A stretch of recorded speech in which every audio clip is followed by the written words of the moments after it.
Hello everyone, কেমন আছেন সবাই? চলে আসলাম আপনাদের মাঝে আবার নতুন একটি ভিডিও নিয়ে। সো গাইস, আপনারা একটু খেয়াল করেন, এই দেখেন আমাদের উপদেষ্টা মহোদয়রাই যে বসে আলোচনা করতেছেন।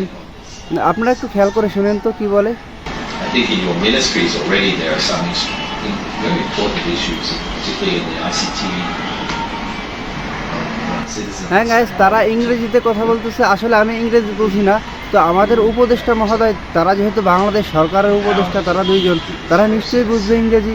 তো তারা কি উত্তর দেয় আমরা একটু সেটার অপেক্ষা করি। তো চলুন দেখি তারা কি বলে।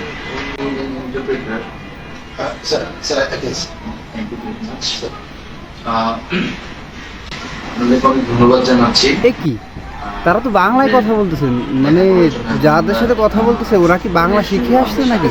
মানে তাদের সাথে উপদেষ্টাদের সাথে যখন কথা বলতে আসছে তখন মনে হয় তারা বাংলা শিখে আসছে। হ্যাঁ, এটাই হবে। যদি তাই না হয় তাহলে তো উপদেষ্টা মহোদয় যারা আছেন তারা তো ইংরেজিতে উত্তর দিত। তো গাইস দেখেন তো,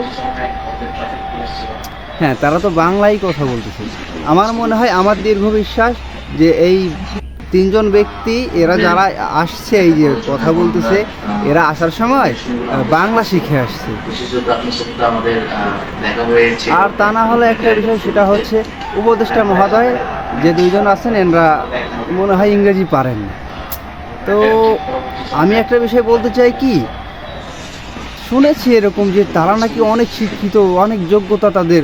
তো ইংরেজি এটা তো একটা ইন্টারন্যাশনাল ভাষা, আমরা পারি না সেটা মানুষ জাতি মেনে নেবে, কিন্তু বাংলাদেশ সরকার উপদেষ্টা তারা এই যে ইংরেজিতে কথা বলতে পারতেছে না, বাংলায় কথা বলতেছে, এটা একটা আসলে একটা হাস্যকর বিষয়। আসলে এই বিষয়টা হাস্যকর, মানতে পারলাম না।